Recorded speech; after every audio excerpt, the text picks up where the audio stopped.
Now, better question, is anybody there? You're on. Okay, cool.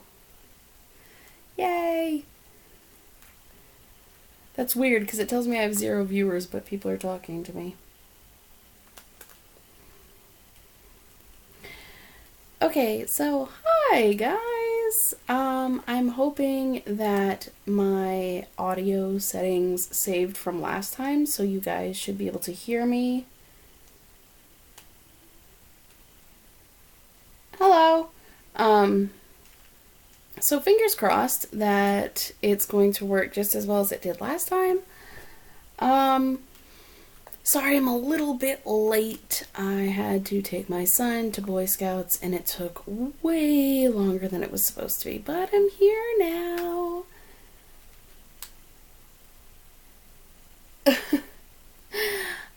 So the poll this week was extremely close. We had 4 choices as usual, and for the longest time there were 16 votes and there were 4 votes for each one, and I thought it was going to be a 4-way tie. And then at the very end we had 1 vote come out of nowhere and tipped the scales in favor of first and final lines. So that's the topic for tonight, but honestly, not sure how long we're going to be able to talk about this, unless you guys submit your current first and final lines for me to, like, check out or something. I don't know. But anyway, if you're a writer and you have been a writer for longer than 2 seconds, and you also read, chances are you know a good first line when you see one. There are some really, really well-known first lines out there, and sometimes a first line is perceived as really good just because the book itself was really good and it's well-known and it's a classic, but sometimes the line really isn't that great. It can happen, but you should keep in mind potential readers usually read one of 3 things when they pick up your book off the shelf. They'll read the back, then they'll read the inside flap if your book has a dust cover, but they might also read the first page, paragraph, or even the first line. If your first line does not grab somebody's attention enough that they want to continue reading, they're gonna put your book back down. Or maybe they'll buy it and then they'll read it and they'll be like, oh, not really sure if this is my thing, and maybe they'll, like, force themselves to read the first chapter before giving up on it. Now, I love listening to him talk anyway, but he was like talking about first lines, I believe, and he made one up on the fly, and it was something like, to the best of my understandably shaky recollection, the first time that I died went something like this, or something like that. Anyway, that's really good. It's interesting. It makes you want to read more. It makes you curious. Like, what do you mean the first time you died? Have you died more than once? What the hell's going on here? Like, the first line makes you ask questions. And so you're going to read the book because you want those questions answered, which is really cool. Now, as far as final lines, it depends what you're doing with your book. If your book is the first book in a series, your final chapter, your final part, the final section, should leave some questions unanswered because you want the reader to go for the next book in the series, or the trilogy, or, you know, whatever. So, you want them to be curious.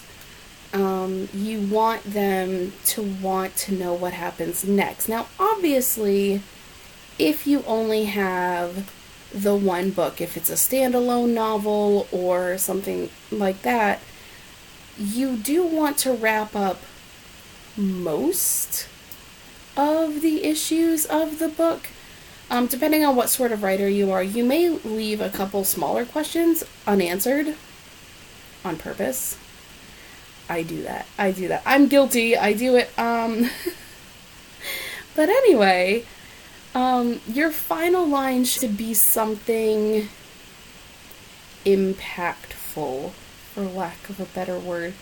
It should be something that the reader is going to remember. You want to give your reader a book hangover. And if you don't know what a book hangover is, it's when you finish reading a book and you are just stunned that the world is still going on. Like, how dare these people go on with their lives and be happy when you just had your soul ravaged by this book? Like, don't they understand the fictional difficulties that you just went through? You want to leave them feeling like that. Of course, I am also known for wanting to make my readers miserable. True story. But I believe that you should always leave a little bit of a cliffhanger at the end of your book, whether it's a series or not. Sometimes you can leave a really big cliffhanger. Did they die? Is the main character pregnant? Did that dude really just cut off that dude's head with a spoon? Who knows? Maybe you should pick up the next book and figure it out yourself. That sort of thing. I'm kind of a terrible person, so yeah. I did not write any notes or really prepare anything because, honestly, I thought it was a 4-way tie until I checked, which was not that long ago when I actually checked. So, I didn't really prepare anything. I don't know what else I can really say about first and final lines that would be, like, groundbreaking. So, yeah, it's been less than 10 minutes since I went on air, and I already don't have anything to say. I don't think I said anything worth listening to this whole time. I'm sorry. Also, I did get a few messages after the last live stream where I mentioned that we may be stopping the Wednesdays and just doing Saturdays, and people seem to be on board with that. So if you're watching right now and you would rather just do Saturdays because the Wednesday ones seem to be more difficult for people to attend, let me know, because I'm okay with just doing Saturdays or not. I don't really care. Yep. Does anybody have any questions? Because I do not want to just sit here and babble for an hour, but I will.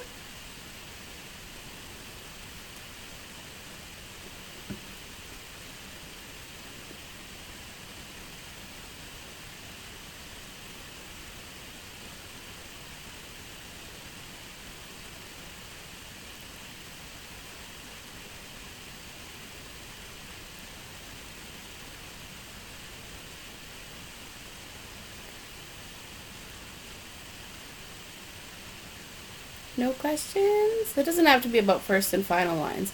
I mean, that would be preferred, but if you have any questions. Saturdays are still going to be the 8 a.m. Eastern Standard Time, like they have been. Except for last Saturday when I didn't do it because I'm a terrible person. Yes, normally it's 8 a.m. Eastern Standard Time. And we seem to have a much better turnout for that. I think it's because a lot of the fans of these live streams are overseas from where I am, so.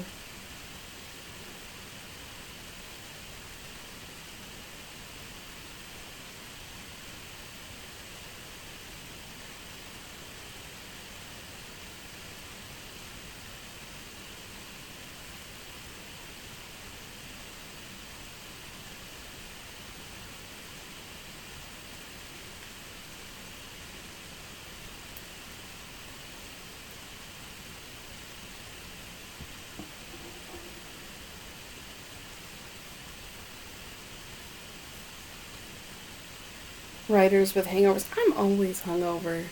Not really, but I am always drinking. Usually not alcohol. Also, I'm sorry if it's a little bit staticky. The fan on my tablet just kicked in to high gear, so it should stop in a few minutes. Sorry.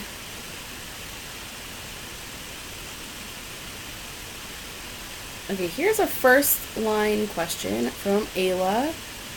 She said, "My book starts with a dreaded prologue." Uh-oh, you're already in trouble. and the first several sentences are very short.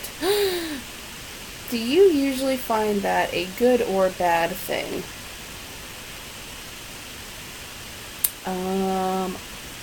Yes. 7Q. I don't know. Like, without reading it, personally, what used to be my primary and is still sort of my primary works in progress, my trilogy, all have prologues and epilogues at the start and end of all three of them. I know prologues sometimes are crapped on a lot. A lot of people don't like prologues, and that's because a lot of people use prologues incorrectly. You don't want to use your prologue to vomit information. Like, you don't want it to be like, here's everything you need to know before the actual story begins. There'd be a little bit of helping you understand, as long as it's not in just this like fact hurricane. As for the sentences being very short, some short sentences are really awesome and really famous. Like, and I think it was Hemingway, maybe. I'm almost sure it was Hemingway, that there's a sentence that's just, he went to the river, period. The river was there, period. It's just like, whoa! Mind blown. So yeah, I can't say whether that's a good or bad thing without reading it. But I would say that based on your description of it's a prologue with short sentences, it's not a bad thing.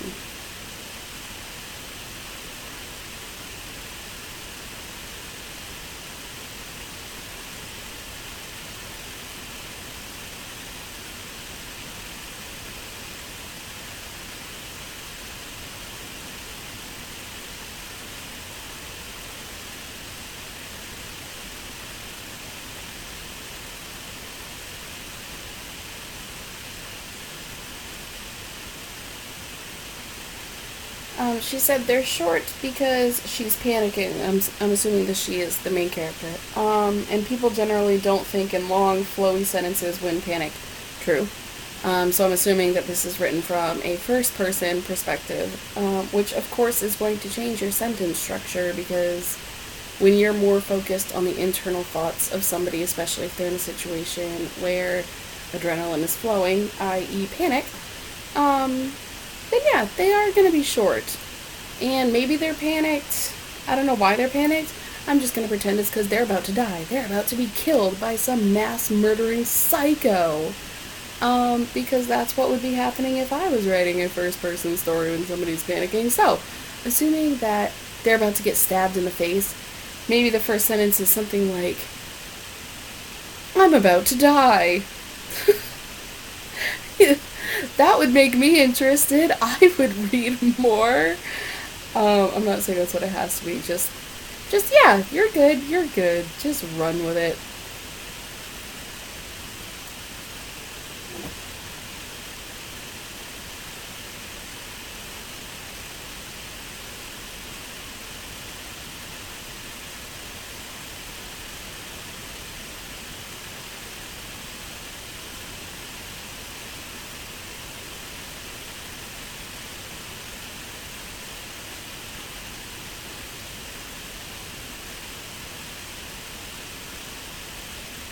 Sorry that I keep looking down. I'm looking at my phone because my Twitter keeps buzzing at me and I want to make sure it's not people asking questions.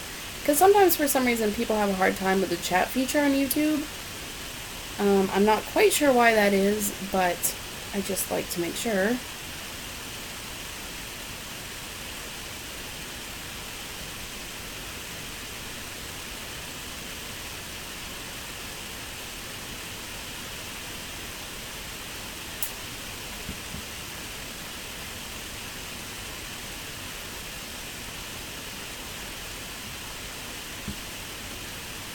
Does anybody else have any questions?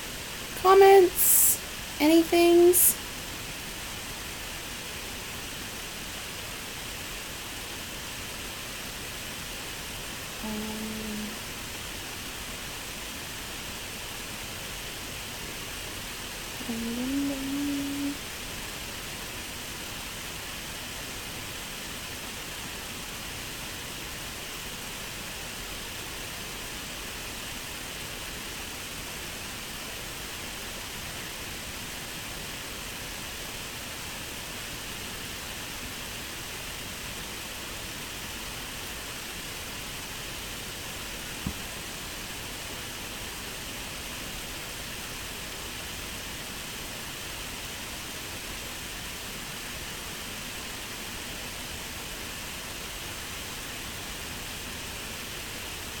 I'm getting zero input here.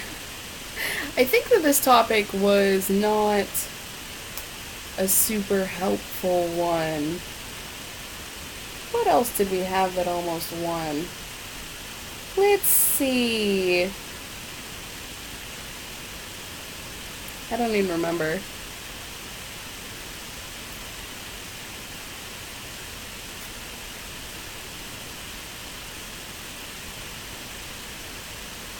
Okay, so we had querying, which would require a guest, and I don't have one. All about author websites, writing multiple points of view, and first and final lines. So, what do you guys want to hear about? Writing multiple points of view? Something that has nothing to do with first and final lines? Although, honestly, it probably wouldn't take long to write about that either. I put it on there per request. Somebody asked me about writing a book that had chapters that alternated points of view. So, like, the first chapter, for example, would be from the primary male main character's point of view, and then second chapter is from primary female character's point of view, and it alternates. So I had somebody asking about that, and there isn't a whole lot to say about that. If that's something that you guys are curious about, I can talk about it a little bit, but really the defining method for that is just making sure your characters are fully developed so that you don't accidentally start giving characteristics of one to another. So,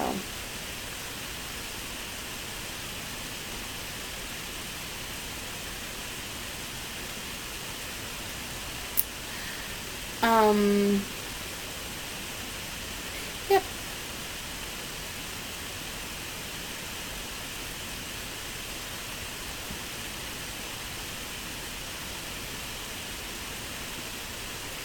I'm boring tonight. I'm sorry. I feel bad. Because, like, I was late, and now I have nothing to talk about.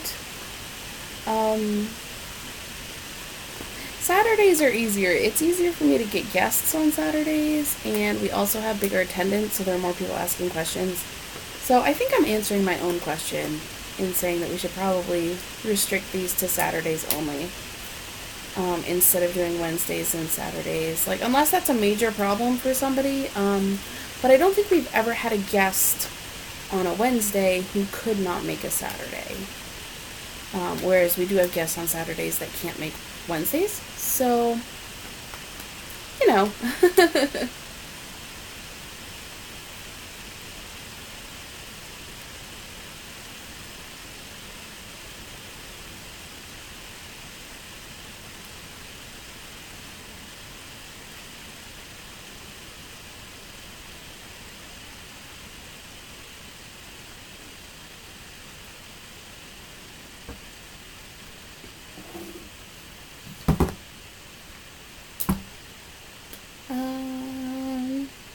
I see a whole lot of Ayla.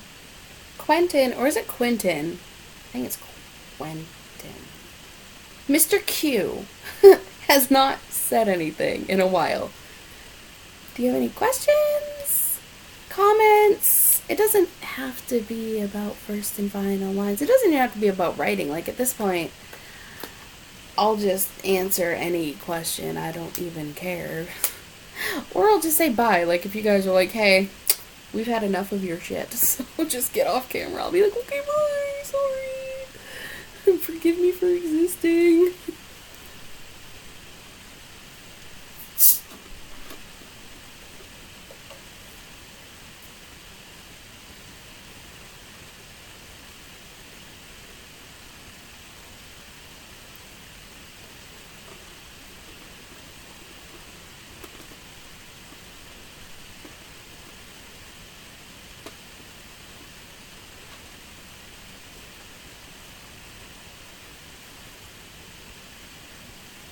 I am most definitely not too adorable for people to be mad at me. Trust me. I have people angry at me all the time.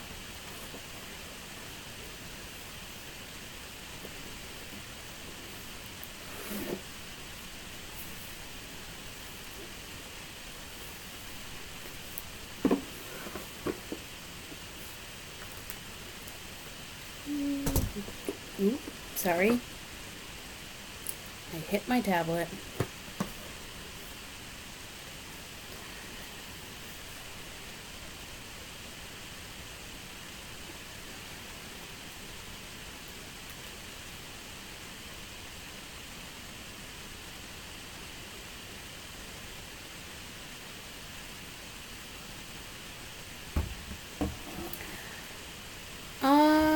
So I'm not getting any questions or anything. What are you guys reading? I just started another book for my book review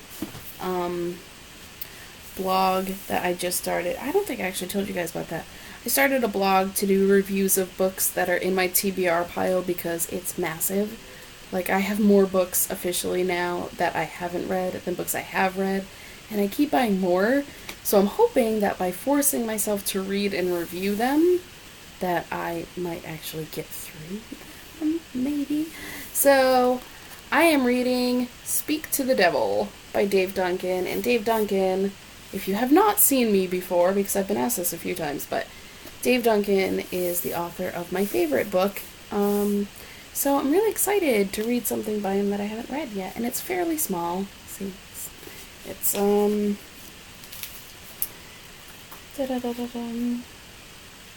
like 297 pages, so pretty small, but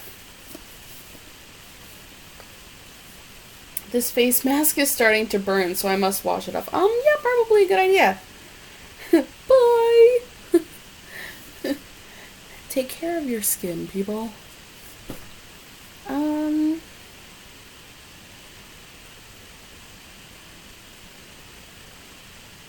Alright, my thing is telling me that I have 4 people watching. I'm assuming one of those is Ayla, so she's leaving. So that leaves 3 of you who are not saying anything and are just staring like creepy creepers. Which is totally okay. Like, I'm fine with being stared at, I guess. But you really should contribute something to the conversation.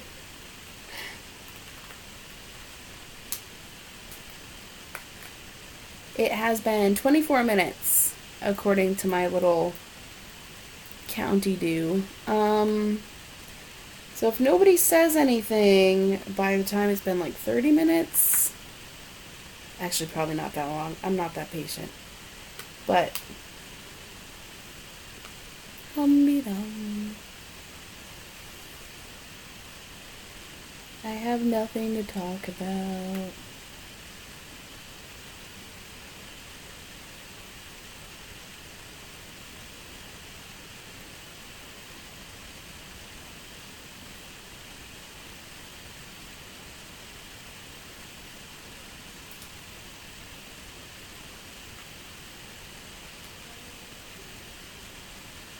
Hello out there.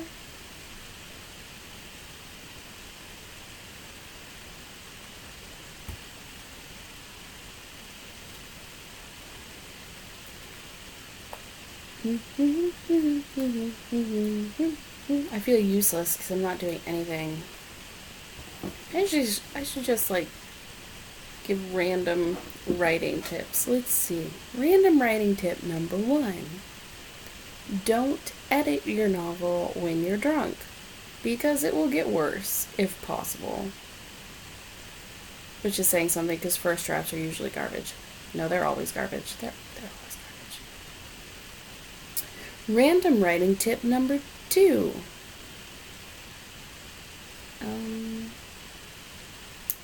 Don't send a potential agent your full manuscript unless they ask for it. They'll get mad. Random writing tip number 3. Don't... I don't even know where I was going with that. Random writing tip number 4. Always back up your work at least 3 times, because it will disappear. And if you have a handwritten copy, photocopy it at every possible given opportunity. That's a good tip. Random writing tip number 5. 5. Don't plagiarize. That's like the best tip ever. Random writing tip number 6. Don't be a dick to other writers just because you don't like their writing style. Yep, no, that's the best tip ever. That's what it is. Random writing tip number 7. Read. Read a lot. Read more than you write if possible. Reading is like the best writing tip ever. These are all the best ever. There's a theme here. Random writing tip number 8. Wait, was that 8? Random writing tip number 9. Learn how to count. Also, work on your memory skills.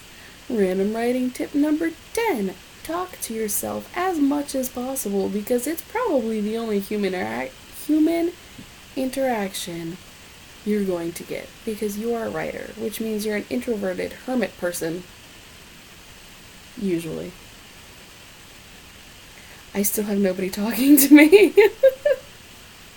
And those are my 10 tips for becoming a best-selling writer.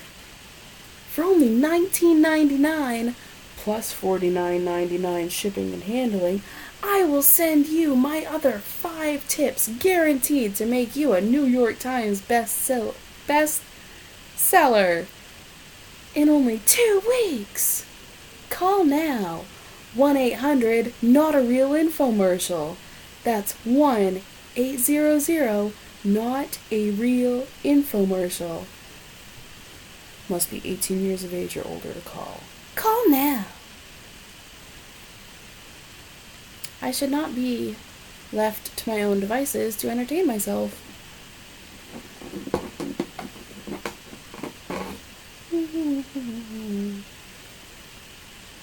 I'm sorry if I'm weirding you guys out. I have not slept in several days.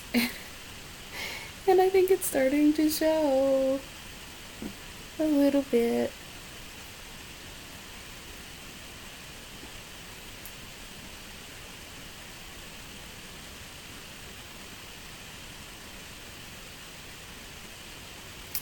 Okay, you guys have 45 seconds to say something to make me want to stay here and keep talking to you. Otherwise, I'm just going to say goodbye.